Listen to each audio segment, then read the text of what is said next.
Guys, welcome back to அந்தரியம் TN அண்ணன் கூட அந்தரியம். ஓகே, நம்ம இப்போ OT7 மினி சீரிஸ் தான் வந்து பார்க்க போகிறோம். சரி, அவங்க ஸ்டேட்டஸ் ஷோட்லேருந்து போயிடலாம். எழுந்து வச்சுருந்தோம்னா கண்டிப்பாக எழுந்திருப்போம்னா நீங்கள் உங்கள் ஃபேமிலி மெம்பர்ஸ் கிட்ட சண்டை போட வேணாம் அப்படின்னு சொல்லி முடிவு பண்ணியிருப்பீங்க.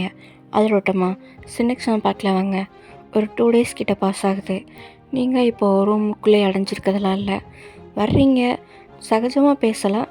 ஆனால் பேசுகிறீங்க ஓரளவு உங்கள் குடும்பத்து மெம்பர்கிட்ட. ஆனால் பிடிஎஸ் கிட்ட வந்து பேச மாட்டேங்க. அவங்கக்கிட்ட ஸ்டில் கோல்டாக ரூடாக அந்த மாதிரி தான் வந்து பேசுகிறீங்க. இது ஏன்னு அவங்களுக்கும் புரியலை. நம்ம எதுவும் தப்பு பண்ணிட்டோமா அப்படின்ற மாதிரி தான் இருக்குது அவங்களுக்கு. ஆனால் அவங்களும் உங்ககிட்ட எதுவும் பெருசாக காட்டிக்கல, மறுபடியும் வேதாளம் முருங்கை மரம் ஏறிட போகுது அப்படின்னு. ஸோ இந்த மாதிரி டைமிங் வந்து பேச்சுக்கு. அப்போது ஒரு நாள் அவங்க அத்தை கிளம்பி வாடா அப்படின்னு வந்து சொல்கிறாங்களா. நீங்கள் எங்கே அப்படின்னு வந்து கேட்குறீங்க. இன்றைக்கி முகூர்த்த படம் எடுக்க போகிறோம் அப்படின்னு வந்து சொல்கிறாங்களா. நீங்கள் உள்ளே வலிக்குது தான், வெளியே லைட்டாக சிரிச்சுக்கிட்டே போயிட்டு வாங்க அப்படின்னு வந்து சொல்கிறீங்க. இல்லைத்தா, நீ வந்து உன் கையால் போயிட்டு வாங்க அப்படின்னு சொல்லிட்டு நீங்கள் அங்கேருந்து எந்திரிச்சு நீங்கள் ஹாலுக்கு வந்து டிவி பார்க்க ஆரம்பிச்சிடுறீங்க. உங்கள் அத்தையும் சரி விடு இருக்கட்டும் அப்படின்ற மாதிரி அவங்களாம் கிளம்பிச்சிருக்காங்க. லைக் குடும்பமே தான் போகிறாங்க. உங்கள் அம்மா அப்பாவும் போகிறாங்க தான். ஒய்யன் நீயும் போமா, நான் வரல அப்படின்னு சொல்கிறீங்க. அவங்களும் சரிஞ்சமாக சொல்லிட்டு போகிறாங்க. ஆமாம், பசங்களை காணோம் அப்படின்னு கேட்குறாங்களா. அவங்க டேரெக்டாக கடைக்கு வரேன்னு சொல்லிட்டாங்க, ரைஸ் மில் வரையும் போயிருக்கானுங்க அப்படின்னு சொல்கிறாங்க. இதெல்லாம் உங்கள் காதுலேயும் விழுக தான் செய்யுது. நீங்கள் எதையுமே கண்டுக்காமல் டிவி வந்து பார்த்துட்ருக்கீங்க. தென் அவங்களும் முகூர்த்த புடவை எடுக்க வந்து போயிடுறாங்க. உங்களுக்கு நீங்கள் என்ன தான் அக்செப்ட் பண்ணிக்கணும்னு நினச்சாலும் ஸ்டில் ரொம்ப பெயினாக இருக்குது. நீங்கள் கண்ணீர் வந்து விடுறீங்க. ஆனால் அதை வந்து மைண்டுக்கு கொண்டு போக மாட்டீங்க. ஸ்டைலாக ஒரே ஒரு விரலால் அந்த கண்ணீரை தொடச்சி விட்டு அங்கேருந்து எழுந்திரிச்சு நடக்க ஆரம்பிச்சிடுறீங்க. உங்கள் பேக்யார்டுக்கு தான், லைக் கொல்லைன்னுவாங்கல்ல, அந்த சைடு வந்து போகிறீங்க. அங்கே நிறையா தோட்டம் மரங்கள், இந்த தோப்பு வீடுன்னுவாங்கல்ல, தோப்புக்கு நடுவில் வீடு இருக்க மாதிரி அந்த வீடு தான் அவங்களோட வீடு. நீங்கள் அப்படியே ஒரு நடந்து போயிட்டு ஒரு மாமரத்துக்கு கீழே வந்து நிற்கிறீங்க. தென் கையை வச்சு அதை தடவியும் பார்க்குறீங்க. உங்களுக்கு அந்த மரத்து கூட அவ்வளோ மெமரிஸ் இருக்குது. அதில் ஏறி விளாட்றதா இருக்கட்டும், தென் பிடிஎஸ் கூட விளாண்டாலே நீங்கள் அந்த மரத்தில் தான் வந்து இருப்பீங்க. அந்த மாதிரி ஒரு நிறைய மெமரிஸ் இருக்குது உங்களுக்கு. ஃபேக்காக விளையாட்டாக அந்த கல்யாணம் பண்ணி விளையாடுவாங்கள்ல, அந்த மாதிரி கல்யாணம் பண்ணி நீங்கள் விளாண்டதாக இருக்கட்டும். தென் கடைசியாக நீங்கள் போகிறப்ப அவங்கக்கிட்ட இதே மரத்துக்கிட்ட வச்சு தான் அழுதுருப்பீங்க. இதே மரத்தை சாட்சியாக வச்சு தான் உங்களுக்கு அந்த செயினையும் அவங்க கழட்டி கொடுத்துருந்துருப்பாங்க. நீங்கள் அந்த மரத்தை தொட்டு பார்த்துட்டு இப்போது உங்கள் செயின் எடுத்து பார்க்குறீங்க. அந்த $7 அப்படியே இருக்குது. தென் அதை அப்படியே உள்ளே வச்சுட்டு நீங்கள் அந்த மரத்துக்கு கீழே வந்து உட்காடுறீங்க. கொஞ்ச நேரம் கண்ணை மூடி அந்த மரத்து மேலே சாஞ்சும் இருக்கீங்க. உங்களுக்கு ஒரு மாதிரி சொல்ல முடியாத அளவுக்கு ஒரு ஃபீலிங், கோவமா இல்லை வெறுப்பா அப்படின்றது உங்களுக்கே தெரில. ஆனால் ரொம்ப கஷ்டமாக இருக்குது உள்ளுக்குள்ளே.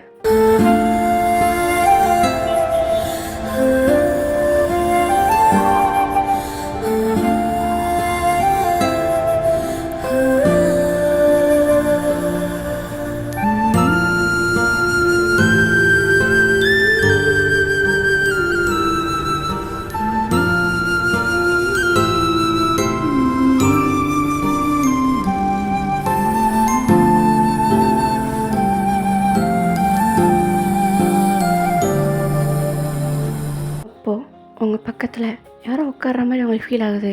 நீங்கள் யார் அப்படின்னு வந்து பார்க்குறீங்க. பார்த்தா அது வந்து நம்ம சுகா. உங்களை பார்த்து இன்னும் நீ இந்த இடத்த மறக்கவே இல்லையா என்ன அப்படின்னு வந்து கேட்குறாரு. நீங்கள் எந்திரிச்சு போகிறீங்க. உங்கள் முன்னாடி மொத்த 6 பாய்ஸ் நிற்கிறாங்க. நீங்கள் அவங்களே கண்டுக்காமல் அங்கேருந்து போகிறீங்களா. நம்ம ஆரம் உங்கள் கையை பிடிச்சிட்டு உனக்கு என்ன தான் பிரச்சனை அப்படின்னு வந்து கேட்குறான். நீங்கள் கையை விடு அப்படின்னு சொல்கிறீங்க. நம்ம ஆரம் முடியாடி, எனக்கு இன்றைக்கி ஆன்சர் தெரிஞ்சே ஆகணும். என்ன பிரச்சனை, நாங்கள் என்ன பண்ணோம்? வீட்டில் எல்லாருக்கிட்டையும் நல்லா தான் பேசுகிறேன், எங்களை பார்த்தா மட்டும் எதுக்கு எரிஞ்சு விழுகிற? அப்படி நாங்கள் என்ன பண்ணிட்டோம்? சின்ன வயசுலலாம் மாமான்னு எங்கே போனாலும் தெரிஞ்ச அப்படின்ற மாதிரி நம்ம ஆரம் கேட்குறாரு. நீங்கள் கையை விட்டுன்னு சொன்னேன் அப்படின்ற மாதிரி உங்கள் கையை வேகமாக எடுத்துக்கிறீங்க. நம்ம சின்ன, நீ நிறைய மாறிட்ட ஒயன். நீ இந்த கிராமத்தை வெறுக்கிறியா இல்லை எங்களை வெறுக்கிறியா அப்படின்ச்சுமான்னு கேட்குறான். நீங்கள் எதுவுமே சொல்லாமல் மறுபடியும் உள்ளே போகிறீங்க. இந்த தடவை உங்கள் ஆர்ம்ஸை டைட்டாக பிடிச்சி நிப்பாட்டுறது நம்ம ஜேகே. நீங்கள் அவரை பார்க்குறீங்க. கையை விடுன்னு அப்படின்ச்சுமான்னு சொல்கிறீங்க. அவர் உங்களுக்கு பொலிர்னு விடுறாரு. நீங்கள் செம்ம ஷாக்காக பார்க்குறீங்க. என்ன இப்போ கோவம் வருதா? கோவம் வந்து எல்லாத்தையும் கொட்டு. எதுக்கு முன்னாடியே வச்சிட்ருக்க? உன்னை அடிச்சிருக்கேன், ப்ளஸ் எங்கள் மேலே ஆல்ரெடி உனக்கு என்னென்னமோ கோவம் இருக்கும், இப்போ கொட்டி தான் ஆகணும் அப்படின்னு சொல்லி சொல்கிறானா. நீங்கள் திருப்பி அவனுக்கு பொலிர்னு விடுறீங்க. நம்ம ஜேகேட்ட சிரிச்சுக்கிட்டே, எப்போயாவது உனக்கு கோவம் போயிடுச்சா அப்படின்னு சொல்லி கேட்குறானா. இப்போது உங்கள் கண்ணிலேருந்து டியர்ஸ் வருது. அவன் உங்களை ரொம்ப கன்ஃபியூஸாக பார்க்குறான். நம்ம வி, என்னாச்சு ஓயன், எது கழுகுற அப்படின்னு சொல்லி கேட்குறானா. உங்ககிட்ட சொன்னாலும் அது வேஸ்ட்டு அப்படின்ற மாதிரி அங்கேருந்து மறுபடியும் திரும்பிக்கிறீங்க. ஆனால் போல் அழுக வருது உங்களுக்கு. அதை கண்ட்ரோல் பண்ணுறதுக்காக தான் திரும்பி நிற்கிறீங்க. நம்ம ஜிமின் உங்கள் முன்னாடி வந்து உங்கள் ஷோல்டரை பிடிச்சி உழுக்கிறாரு. எதுவாக இருந்தாலும் இன்றைக்கி சொல்லு, எங்களுக்கு 2ல் 1 தெரிஞ்சே ஆகணும். நாங்கள் என்ன தப்பு பண்ணோம்? எங்களை பார்த்து ஏன் நீ இப்படி வெறுப்பை கொச்ச? எவ்வளோ கஷ்டமாக இருக்குது தெரியுமா அப்படின்ற மாதிரி லைட்டாக அழுகிற மாதிரி கேட்குறான். நீங்கள் அவனை தள்ளி விட்டு, எனக்கு கஷ்டமாக இருக்குது. எப்போ பார்த்தாலும் நீங்கள் உங்கள் கஷ்டத்தை பற்றி தான் நினைக்கிறீங்க, உங்கள் ஃபீலிங்ஸை பற்றி தான் நினைக்கிறீங்க. மற்றவங்க என்ன நினைப்பாங்க, என்ன ஃபீலிங்ஸ் வச்சுருக்காங்க, எதுவுமே உங்களுக்கு தெரியாதுல்ல அப்படின்ற மாதிரி கத்துறீங்க. இப்போ எல்லாருக்கும் ஒரு மாதிரி ஸ்டன் ஆயிடுச்சு. என்ன சொன்னா அப்படின்ற மாதிரி தான் பார்த்து வச்சுருக்காங்க. என்ன முழிக்கிறீங்க? நான் எதுக்காக கோவப்படுறேன்? நான் ஏன் இங்கே வர்றதுக்கு வேணான்னு சொன்னேன்? எல்லாம் உங்களுக்கு தெரிஞ்சே ஆகணும்ல. சரி சொல்கிறேன். இங்கே நான் வர்றதை வெறுக்கிறதுக்கு காரணம் நீங்கள். இங்கே நான் இருந்து போகணும்னு நினைக்கிறது காரணம் நீங்கள். இன்றைக்கி நான் இந்த நிலைமையில் இருக்கிறது காரணம் நீங்கள். நான் இவ்வளோ நாள் இத்தனை வருஷம் சஃபர் ஆனது காரணம் நீங்கள். போதுமா அப்படின்னு சும்மான்னு சொல்கிறீங்க. உங்கள் கண்ணிலேருந்து டியாஸ் வந்த மாதிரியே இருக்குது. நம்ம ஜேகோ, நாங்கள் என்ன பண்ணோம் ஏன் அப்படின்னு சும்மான்னு கேட்குறாரு. அவர் கண்ணில் இப்போ டியாஸ் வந்து வருது. அத்தானே பார்த்தேன். இதெல்லாம் எங்கே உங்களுக்கு ஞாபகம் இருக்க போகுது? அதை இப்போ சொன்னாலும் வேணாம், வேஸ்ட்டு தான். நீங்கள் போய் உங்களோட கல்யாண வேலையை பாருங்கள் அப்படின்னு சும்மா சொல்லிட்டு அங்கேருந்து போகிறீங்க. நம்ம ஜிமின் உங்கள் முன்னாடி மறுபடியும் நிற்கிறான். என்ன தான் உனக்கு வேணும் அப்படின்ற மாதிரி இப்போ இன்னுமே வேர்ஸ்ட் அவுட் ஆகுறீங்க. எங்களுக்கு தெளிவாக சொல்லிட்டு போ, நாங்கள் எந்த விதத்தில் உன்னை பாதித்தோம் அப்படின்னு சும்மான்னு கேட்குறாரு. நீங்கள் தெளிவாக இதுக்கு மேலே என்னத்தை சொல்கிறது? யூ காய்ஸ் ஆர் செல்ஃபிஷ் டேஷஸ் அப்படின்னு சும்மான்னு சொல்கிறீங்க. எல்லாரும் உங்களை இன்னுமே கன்ஃபியூஸாக தான் பார்க்குறாங்க. நீங்கள் ஜோ அப்படின்ற மாதிரி உங்கள் செயின் இருக்குல்ல, அதை அப்படியே அத்து போடுறீங்க. உங்கள் கழுத்துலேருந்து ரத்தம்லாம் வருது. ஒய்யன் என்ன பண்ணுற அப்படின்னு சும்மா நம்ம வீ கேட்குறான். பக்கத்தில் வராத, என்னை தொடாத அப்படின்னு சும்மான்னு சொல்கிறீங்க. அவனுங்க ஸ்டில் ஒரு மாதிரி ஷாக்கில் தான் இருக்கானுங்க. நீங்கள் உங்கள் செயினை கையில் வச்சுருப்பீங்கள்ல, அதை நம்ம வீ மூஞ்சி மேலே எறியறீங்க. அவன் அதை வந்து பார்க்குறான். அவனுக்கு தெரியுது அதை பார்க்கும்போதேவும். ஏன்னா அவனுங்க சின்ன வயசில் யூஸ் பண்ணது அவனுக்கு தெரியாதா? அவன் அந்த டாலரை ஒரு மாதிரி ஆச்சரியம் ஷாக்குன்னு கலந்த மாதிரி பார்த்துட்டே உங்களை நிமிர்ந்து பார்க்குறான். நீங்கள் எல்லா பாய்ஸும் வந்து அது என்னன்ற மாதிரி பார்க்குறாங்க. நீங்கள் இப்போது பர்ஸ்டட்டாகவே ஆகிட்டீங்க அழுதுகிட்டே. இதை இத்தனை வருஷம் நான் தான் பைத்தியம் மாதிரி என்னோடய கழுத்தில் என்னோடய தாலியை நினச்சி சுமந்துட்டுருக்கேன். நீங்கள் கொடுத்த வாக்கை நம்பி, உங்கள் மேலே வச்சுருந்த ஆசையை நம்பி. ஆனால் நீங்கள் எவ்வளோ சீப்பாக ஒருத்திக்கு நம்ம வாக்கு கொடுத்தோன்றதையும் மறந்துட்டு இன்னொரு வாழ்க்கைக்கு ரெடி ஆகிட்டீங்கல்ல. நான் தான் பைத்தியம் இல்லை, உங்களை நினச்சிக்கிட்டே இத்தனை வருஷம் இருந்தது. அது மட்டும் இல்லாமல் சர்ப்ரைஸ் பண்ணலான்னு வந்தது. உங்களை சர்ப்ரைஸ் பண்ண வந்து நான் ஷாக்கான தான் மிச்சம் அப்படின்னு சும்மான்னு சொல்கிறீங்க. அவனுங்களுக்கு ஒன்றுமே புரியல. உலகமே நின்ற மாதிரி இருக்குது. மனசில் நினச்சாலா அப்படின்னு சும்மா தான் பார்த்துட்ருக்காங்க. நான் விளையாட்டுக்காக சொன்னேன்னு நினச்சிங்களா? சின்ன வயசுலேருந்து உங்களை என் புருஷன் சுற்றி வந்தது இல்லை மாமா. விளையாட்டுக்காக சொல்லலை, என் மனசார சொன்னேன். ஆனால் இன்றைக்கி அதை நினைக்கும் போது எனக்கு ரொம்ப கேவலமாக இருக்குது. இத்தனை வருஷம் என் லைஃப்பில் நான் வேஸ்ட் பண்ணியிருக்கேன்னு தோணுது. இவங்க பொண்ணு பார்த்தவங்க ஓகே, இதுக்கு முன்னாடி எத்தனையோ நான் தான் கொஞ்சம் மூடத்தனமாக இருந்துட்டேன். என் மாமாங்க எனக்காக வாக்கு கொடுத்துருக்காங்க, வெயிட் பண்ணுவாங்க. நம்ம ஒட்டு மொத்தமாக என் ஃபீலிங்ஸ் இறக்கும்போது தான் அவங்கக்கிட்ட பேசணும், அதுவரை அவங்கக்கிட்ட பேசக்கூடாதுன்னு நான் தான் ஏதோ தப்பான கணக்கில் போட்டேன் அப்படின்னு சும்மா சொல்கிறீங்க. அது ஒரு மாதிரி பேக்வேர்ட்ஸில் நடந்துகிட்டே பேசுகிறீங்க. ஒயன், நீ எங்கள் மேலே ஆசைப்பட்டியா அப்படின்னு சும்மா ஜேகப் கேட்குறான். நீங்கள் இந்த கருமத்தையே நீ இப்போ தான் கண்டுபிடிக்கிறல்ல அப்படின்னு சும்மான்னு சொல்கிறீங்க. அவனுங்க ஸ்டன் ஆகிட்டானுங்க. என் நில்லு, எனக்கு தெளிவாக சொல்லு. யோ, இதுக்கு மேலே என்னத்தையும் நான் தெளிவாக பேச? ஆமாம், சின்ன வயசுலேருந்து உன்னை லவ் பண்ணேன். ஒன்று மட்டும் இல்லை, உன் அண்ணன் தம்பி 7 பேரை லவ் பண்ணேன். நான் விளையாட்டுக்கு சொல்லலை, 7 பேர் எனக்கு தான் சொந்தம்னு அப்போ வேணும்னு தான் சொன்னேன். ஏன்னா நீங்கள் 7 பேர் எனக்கு சொந்தமாகணும்னு நினச்சேன். ஆனால் வேணாம், நான் இதுக்கு மேலே பேசுனா வேறு ஏதாவது பேசி ஹர்ட் பண்ணிடணும்னு பயமாக இருக்குது. நான் கிளம்புறேன் அப்படின்ற மாதிரி நீங்கள் வேகமாக உங்கள் ஸ்கூட்டி, லைக் அங்கே உங்கள் ஸ்கூட்டி இல்லை, உங்கள் அத்தை அந்த மாதிரி ஸ்கூட்டி வச்சுருப்பாங்க போல், அதை எடுத்துகிட்டு உங்கள் ஃப்ரெண்டு வீட்டுக்கு வந்து போயிடுறீங்க. இங்கே நம்ம பாய்ஸ் நகரவே இல்லை. என்னடா சொன்னா அப்படின்ற மாதிரி தான் வந்து பார்த்துட்ருக்காங்க. தென் எல்லோரும் அவங்க டாலரை வந்து அந்த செயினை விட்டு தனியாக எடுக்கிறாங்க. அப்போ தான் அவங்க மைண்டில் எல்லா விஷயமும் ஃப்ளாஷ் ஆகுது. சின்ன வயசுன்றதுனால அவங்களும் அவ்வளோவா மறந்துருப்பாங்கல்ல. அந்த விஷயம் எல்லாமே அவங்களுக்கு ரீஸ்டோர் ஆன மாதிரி இருக்குது. நீங்கள் என் புருஷன் சுற்றினது, இவனுங்க லாஸ்ட்டாக போகிறப்ப என்ன உங்களுக்கு வாக்கு கொடுத்தானுங்க அப்படின்ற மாதிரி எல்லாமே அவங்களுக்கு ஞாபகம் வந்து வருது. நான் வாய்ஸ் கண்ணிலேருந்து டியர்ஸ் கண்டினியூஸாக வந்துக்கிட்டே இருக்குது. நம்ம சுகா இத்தனை வருஷமும் நமக்காகவே இருந்திருக்கா. ஆனால் நம்ம அவளை விட்டு இன்னொருத்தவங்கள தேடி போயிட்டோம். அவள் கண்ணு முன்னாடியே அப்படின்றமா வந்து சொல்கிறாரு. நம்ம மற்ற பாய்ஸுக்கு பேச்சே வரல. நம்ம மேலே தான் எல்லாம் தப்பும் இல்லை. அவள் சின்ன பிள்ளை விளையாட்டுத்தனமாக சொல்கிறான்னு நினச்சோம். ஆனால் இத்தனை வருஷம் அவள் அதையே நினச்சி வாழ்ந்துட்டுருக்கா. நம்ம லாஸ்ட்டாக சொன்ன வார்த்தைக்காக நம்ம எவ்வளோ பெரிய தப்பு பண்ணியிருக்கோம், எவ்வளோ செல்ஃபிஷாக நடந்திருக்கோம்ல அப்படின்றமா வந்து சொல்கிறான். எல்லாவனுக்கும் இப்போது கில்ட்டியாக இருக்குது. லைக் உங்கள் லைஃப் இப்படி பண்ணிட்டோமே அப்படின்ற மாதிரி. நம்ம ஜேகே அந்த டாலரே இமைக்காமல் பார்த்துட்ருக்கான். என்னடா பண்ணுறது இப்போ அப்படின்ற மாதிரி கேட்குறானா. நம்ம ஜேகேவால் இதுக்கு மேலே பொறுத்துக்க முடியல. எல்லா தப்பு இப்போ நம்மளோடதில் நம்ம தான் இவளோட வாழ்க்கையும் கெடுத்து இப்போது அந்த 7 பொண்ணுங்களோட வாழ்க்கையும் கெடுக்க போகிறோம் அப்படின்ற மாதிரி வந்து சொல்கிறான். என்னடா சொல்கிற, என்னால் முடியலடா. நம்மளால் இவ்வளோ சஃபர் ஆகிருக்கா.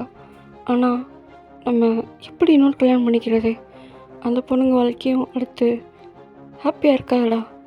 சத்தியமாக சொல்கிறேன், என்னால் ஹாப்பியாக இருக்க முடியாது அடுத்து அப்படின்ற மாதிரி சொல்கிறான். எல்லாரும் இப்போ அதே மனநிலைமையில தானே இருக்கானுங்க. இப்போ என்னடா பண்ணுறது அப்படின்ற மாதிரி ஜிமின் கேட்குறான். என்னை தனியாக விடுங்க அப்படின்ற மாதிரி நம்ம வீலாம் அவன் ரூமுக்கு வந்து போயிடுறான். அவங்க கையில் அவங்களோட டாலர்ஸ் வந்து இருக்குது. அதெல்லாம் நம்ம பாய்ஸ் பார்த்துட்டே தான் இருக்காங்க. அவங்களுக்கு இப்போ என்ன பண்ணணும், எது பண்ணணும் எதுவுமே தெரில. ரொம்ப பிரேக்கிங்காக இருக்குது.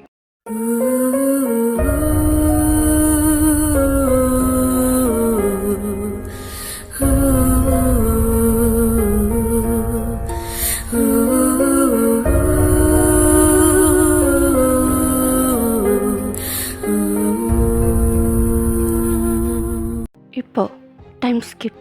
நைட் டைம் கொஞ்சம் லேட் ஆகிடுச்சு.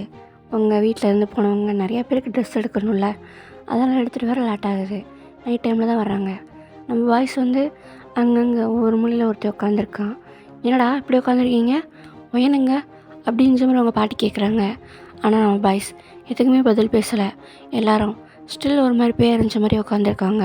டேய், உங்களை தான் கேட்குறோம் அப்படின்ற மாதிரி அவங்க பாட்டி கேட்குறாங்களா, எனக்கு தெரியாது அப்படின்ற மாதிரி சொல்கிறான். அதுவும் லைட்டாக அவன் கோவமாக சொல்கிறான். அவன் இப்போ என்ன நிலமையில் இருக்கான்னு அவனுக்கே தெரில. இவனுக்கு என்னாச்சு அப்படின்ற மாதிரி தான் எல்லோரும் உள்ளே போய் அந்த பேகெல்லாம் வந்து செக் பண்ணிட்டுருக்காங்க. யாருக்கு என்னென்ன ட்ரெஸ் எடுத்தோம் அதெல்லாம் தனித்தனியாக எடுத்து வைங்க கொடுக்கணும் அப்படின்ற மாதிரிலாம் பேசிகிட்ருக்காங்க. அப்போது உங்கள் அம்மாவுக்கு வந்து கால் வருது. அது நீங்கள் தான். ஒயன், where are you, come fast அப்படின்ற மாதிரி கேட்குறாங்க. நான் இன்றைக்கி என் ஃப்ரெண்டோட வீட்டில் தங்க போகிறேன். அங்கே எதுக்கு அப்படின்ற மாதிரி கேட்குறாங்களா. சும்மா ஒரு கெட் டுகெதர் அப்படின்ற மாதிரி சொல்கிறீங்க. சரி, ஓகே, காலைல வேகமாக வந்துடு அப்படின்ற மாதிரி சொல்லிட்டு அவங்களும் ஃபோன் வச்சிடுறாங்க. யார் அண்ணி அப்படின்ற மாதிரி கேட்குறாங்களா. அது ஒன்றும் இல்லை தாச்சி, ஒயன் தான். அவள் ஃப்ரெண்டு வீட்டில் தங்க போகிறாளாம். என்னது, பிள்ளை வெளியே தங்குதா அப்படின்ற மாதிரி ஷாக்காக கேட்குறாங்களா. ஐயோ, இதெல்லாம் சாதாரணம், இது சும்மா கெட் டுகெதர் அப்படின்னா அப்போல்லாம் அவங்க அப்பா நடு வீட்டில் இருக்காதுன்னு அர்த்தம். போடி, சொன்னால் மட்டும் புரிஞ்சிடுற மாதிரி. பிள்ளை காலையில் வந்துருன்றாங்கல்ல, அது பாட்டுக்கு இருந்துட்டு போகுது அப்படின்ற மாதிரி உங்கள் மாமாவும் சொல்கிறாங்களா. அதனால் அதை யாரும் பெருசாக வந்து எடுத்துக்கல. நம்ம பாய்ஸுக்கும் இதை கேட்க தான் செய்யுது. அவங்களுக்கு மறுபடியும் ஒரு மாதிரி கில்ட்டியாக வந்து ஃபீல் ஆக ஆரம்பிச்சிருச்சு. டேய் வாங்க, அந்த முகூர்த்த புடவைலாம் பாருங்கள், நீங்கள் கடைக்கு வருவீங்கன்னு எதிர்பார்த்தோம், ஆனால் ஆளையே காணோம், அதெல்லாம் நாங்களே எடுத்துட்டோம் அப்படின்னு சொல்கிறாங்க. யாருன்னா அவங்க அம்மா தான். நம்ம பாய்ஸ் எல்லாம் நீங்களே பாருங்கத்த, உங்களுக்கு பிடிச்சிருந்தா போதும் அப்படின்னு சொல்லிட்டு அவனுங்க இங்கேருந்து எந்திரிச்சு போக போகிறாங்களா. டேய் என்ன கலர் ஏதுன்னு பார்த்துட்டு அது போங்கடா அப்படின்னு சொல்கிறாங்க. நீங்களே பாருங்கத்த ப்ளீஸ், நாங்கள் இப்போ தனியாக இருக்கணும்னு நினைக்கிறோம் அப்படின்னு சொல்லிட்டு எல்லா பாய்ஸும் டெரஸ்க்கு வந்து போயிடுறாங்க. இதை அப்படியே இங்கே கட் பண்ணிட்டு இந்த பக்கம் உங்களை காமிச்சா நீங்களும் டெரஸில் தான் இருக்கீங்க, உங்கள் ஃப்ரெண்டு விட்டு டெரஸில். என்னடி சொல்கிற, எல்லாத்தையும் சொல்லிட்டியா? ஏன் இதுக்கிட்டே இப்படி பைத்தியக்காரத்தனம் பண்ணிச்ச அப்படின்ற மாதிரி உங்கள் காயத்துக்கு மருந்து போட்டுக்கிட்டே கேட்குறாங்களா. நீங்கள் அது ஏதோ ஒரு கோவத்தில் பேசினாலும் பார்த்து பேசணும். இன்னும் 4 நாளில் அவங்களுக்கு கல்யாணம், அதில் நீ இப்படி ஒரு குண்டை தூக்கி போட்டு வச்சுருக்க. இந்த சங்கடத்தோட அவங்க எப்படி வாழ்வாங்கன்னு கொஞ்சமாக நினச்சி பார்த்தியா அப்படின்னு சொல்கிறா. நீங்கள் அவளை பார்த்துட்டு இத்தனை வருஷம் நான் சங்கடப்படுறேனே, அதுக்குன்னு நீ அந்த விட்டுறேன்னு தான் முடிவு பண்ண. அவங்க இனி வாழ்க்கையை ஸ்டார்ட் பண்ண போகிறாங்க, இதை மனசில் வச்சு அவங்களால நல்லா வாழ முடியுமா? அவசரப்பட்டியே அப்படின்னு சொல்கிறாளா. உங்களுக்குமே இப்போ கில்ட்டி ஆயிடுச்சு, தப்பு பண்ணிட்டோமோ அப்படின்னு மாதிரி யோசிச்சுட்ருக்கீங்க. நான் இங்கேருந்து வேகமாக போகணும், அவங்க கல்யாணம் முடிகிறதுக்குள்ளே போகணும் அப்படின்னு சொல்கிறீங்களா. உங்கள் ஃப்ரெண்டு உனக்கு அதுதான் சரின்னு தோணுச்சுன்னா பண்ணு, அவங்களாவது அடுத்து கில்ட் இல்லாமல் வாழட்டும் அப்படின்னு அது சொல்கிறா. நீங்கள் சரிஞ்சமாக சொல்கிறீங்க. தென் இங்கே நம்ம பாய்ஸ் டெரஸில் இருப்பாங்கள்ல, நம்ம ஆரம். டே நான் ஒரு முடிவு பண்ணியிருக்கேன், நீங்கள் அதுக்கு ஒத்துக்குவீங்களா என்னன்னு தெரில, இருந்தாலும் சொல்கிறேன் அப்படின்னு சொல்கிறானா. நம்ம ஜேகே என்னது அப்படின்னு கேட்குறான். நம்ம ஆரம், நம்ம இந்த கல்யாணத்தை நிப்பாட்டிடலாம். எல்லோரும் நம்ம பாய்ஸ் நிமிர்ந்து பார்க்குறாங்க. ஆச்சரியம் அதெல்லாம் எதுவும் இல்லை, அவனுங்களும் ஆல்ரெடி இதே முடிவில் தான் இருந்திருப்பானுங்க போல். அதனால் ஆரம் அப்படி நிமிர்ந்து பார்க்குறாங்களா. நம்ம ஆரம், சத்தியமாக என்னால் அவள் கூட வாழ முடியாதுடா. நம்மளே நினச்சிட்டு ஒருத்தி இத்தனை வருஷம் சஃபராக இருந்திருக்கா, நம்ம மேலே அவ்வளோ ஆசை வச்சுருந்துருக்கா, நம்ம சொன்ன வார்த்தையை நம்பி. அதை நினைக்கும் போதே உள்ளே ஒரு மாதிரி கில்ட்டாக இருக்குடா. சத்தியமாக நானே நான் மன்னிச்சிக்க மாட்டேன்டா. இவளை விட்டுட்டு அந்த பொண்ணு கழுத்துலேருந்து தாலி கட்டினா நான் என்ன மனுஷன் அப்படின்னு சொல்கிறான். நம்ம சுகா நம்ம ஆரம் ஷோல்டரில் கை வச்சுட்டு நானும் இதை தான் சொல்லான் இருந்தேன் அப்படின்னு சொல்கிறான். நம்ம மற்ற பாய்ஸும் ஆமாம் அப்படின்னு தலையாடுறாங்க. ஆனால் என்ன, நம்ம வீட்லேயும் அவங்க வீட்லேயும் பிரச்சனை வரும், என்ன நடந்தாலும் சரி நம்ம இந்த கல்யாணத்தை நிப்பாட்டி தான் ஆகணும் அப்படின்னு சொல்கிறாங்க. எல்லோரும் அகைன் சரிஞ்சமாக தலையாட்டிட்டு அங்கேருந்து வந்து போகிறாங்க. அவங்க அவங்க ரூம்லேயே செட்டில் ஆகிறாங்க. ஆனால் அவங்களுக்கு இந்த விஷயமும் பெயினாக தான் இருக்குது. என்ன தான் இது அரேஞ்ச் மேரேஜாக இருந்தாலும் 2 இயர்ஸ் கேப்புக்கு அப்புறம் தான் கல்யாணம் பண்ண போகிறாங்க. இந்த 2 இயர்ஸில் அவங்க பேசியிருப்பாங்க, பழகியிருப்பாங்க, ஆர் மேபி லவ் கூட எஸ் பண்ணியிருந்துருக்கலாம். அப்படின்றதுல அவங்களுக்கும் பெயினாக தானே இருக்கும். ஆனால் உங்கள் பெயின் கூட கம்பேர் பண்ணுறப்ப இதெல்லாம் அவங்களுக்கு ஒன்றுமே இல்லை அப்படின்ற மாதிரி தான் வந்து தோணுது. தென் இப்போ வந்து ஒரு இன்னொரு time skip. Next day morning நம்ம பாய்ஸோட அப்பா அவங்கள நடுகாலில் நிற்க வச்சு பயங்கரமாக அடிச்சிட்ருக்காரு. ஆனால் இவனுங்க எந்த ரியாக்ஷனும் காட்டாமல் அமைதியாக கை கட்டி நிற்கிறானுங்க. பேசுங்களா, ஏதாவது பேசுங்க, இப்படி கல் மாதிரி என்ன அர்த்தம், குடும்பத்தோட மானத்தையே வாங்கிட்டு நிற்கிறீங்க அப்படின்ற மாதிரி நடிச்சிட்ருக்காங்க. உங்கள் அத்தை என்னங்க ஆச்சு, எதுக்கு அடிக்கிறீங்க, விடுங்க அப்படின்ற மாதிரி சொல்கிறாங்களா. ஹே நீ சும்மாரி, எல்லாம் நீ கொடுக்குற இடம் தான், எதுக்காக அப்படி பண்ணாங்கன்னு கேளு, என்னென்ன பண்ணாங்க அப்படின்ற மாதிரி உங்கள் அம்மாவை கேட்குறாங்களா. பொண்ணு வீட்டுக்கு ஃபோன் பண்ணி இந்த கல்யாணம் நடக்காத நிப்பாட்டிருங்க, எங்களுக்கு பொண்ணுங்களை பிடிக்கலன்னு சொல்லியிருக்கானுங்க. அவன் என்னை கூப்பிட்டு வச்சு மாறி மாறி கேட்குறான்.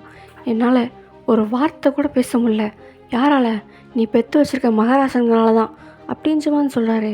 எல்லாருக்குமே செம்ம ஷாக்கு. ஈவன் வேலை பார்க்குறவங்க எல்லாருமே ஒரு நிமிஷம் நின்றுட்டு தான் கேட்டுட்ருக்காங்க. எதுக்குள்ள அப்படி பண்ணீங்க, உங்ககிட்ட சம்மதம் கேட்டு 2 வருஷம் உங்களை பழக விட்டதுக்கப்புறம் தானடா கல்யாணமே பண்ணலான் இருந்தோம். இப்போ என்ன ஆச்சு அப்படின்ற மாதிரி உங்கள் அத்தையும் கேட்குறாங்களா. சொல்லுங்கடா அப்படின்ற மாதிரி உங்கள் அம்மாவும் கேட்குறாங்க. நம்ம சேக்கே எங்களுக்கு ஒய்யனை பிடிச்சிருக்கு அப்படின்ற மாதிரி சொல்கிறான். எல்லாரும் ஆ அப்படின்ற மாதிரி தான் இருக்கு அவங்க ரியாக்ஷன். எங்களுக்கு ஒய்யனை பிடிச்சிருக்கு அப்படின்ற மாதிரி ஆரம்பம் சொல்கிறான். என்னடா என்னமோ சொன்னீங்க, என் காதில் தப்பாக விழுகுதுன்னு நினைக்கிறேன் அப்படின்ற மாதிரி அவங்க அத்தை சொல்கிறாங்க. இல்லை, உன் காதில் சரியாக தான் விழுந்துச்சு. எங்களுக்கு ஒய்யனை பிடிச்சிருக்கு, ஒய்யனை தான் கல்யாணம் பண்ணணும்னு ஆசைப்பட்றோம். அதனால தான் அங்கே ஃபோன் பண்ணி கல்யாணத்தை நிப்பாட்ட சொன்னோம்.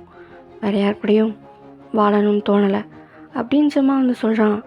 டேய் என்ன பேசிகிட்டு இருக்கீங்க அப்படின்ற மாதிரி உங்கள் மாமா மறுபடியும் அவங்கள அடிக்க போகிறாங்களா. அப்போது உங்கள் அம்மா தான் அவங்கள தடுக்கிறாங்க. அண்ணே இருண்ணே பேசிக்கலாம் அப்படின்ற மாதிரி அவரை உட்கார வச்சுட்டு இந்த பக்கம் திரும்புகிறாங்க. ஆனால் எப்படி அப்படின்ற மாதிரி கேட்குறாங்க எல்லா பாய்ஸும். எப்படின்னா என்ன சொல்ல அப்படின்ற மாதிரி கோரஸாக கேட்குறானா. இல்லைடா, எப்போ இருந்து ஒய்யனை பிடிக்க ஆரம்பிச்சிச்சு அப்படின்ற மாதிரி கேட்குறாங்க. தெரில, அவளை பார்த்ததுலேருந்து மேபி இருக்கலாம். அவளை பார்த்ததுலேருந்து அவள் கூட சின்ன வயசில் பழகினது, பேசுனது எல்லாமே ஞாபகம் வந்துச்சு. ரொம்ப கம்ஃபர்டபுளாக இருக்கும்னு தோணுச்சு, அதான் அப்படின்ற மாதிரி ஆரம்பம் சொல்கிறாரு. எல்லா பாய்ஸும் ஆமாம் அப்படின்ற மாதிரி தலையாடுறாங்க. ஆனால் எப்படா ஒரு பொண்ணை 7 பேர் ஏன் முடியாது? எல்லாம் நம்ம நினச்சா முடியும், எல்லாம் நம்ம விருப்பம்தான் அப்படின்ற மாதிரி சொல்கிறாரு நம்ம வி. இதுக்கு அவள் ஒத்துக்கணுமே, அவள் தான் அவங்கள பார்த்தாலே எரிஞ்சு விழுகிறாளே அப்படின்ற மாதிரி அவங்க அத்தை சொல்கிறாங்களா. அதை நாங்கள் பார்த்துக்குறோம், எங்களுக்கு என்ன பண்ணணும்னு தெரியும், எங்களுக்கு அவளை பிடிச்சிருக்கு அவ்வளோதான் அப்படின்ற மாதிரி சொல்கிறாங்க. சொல்லிட்டு அவங்க ரூமுக்கு வந்து போயிடுறாங்க.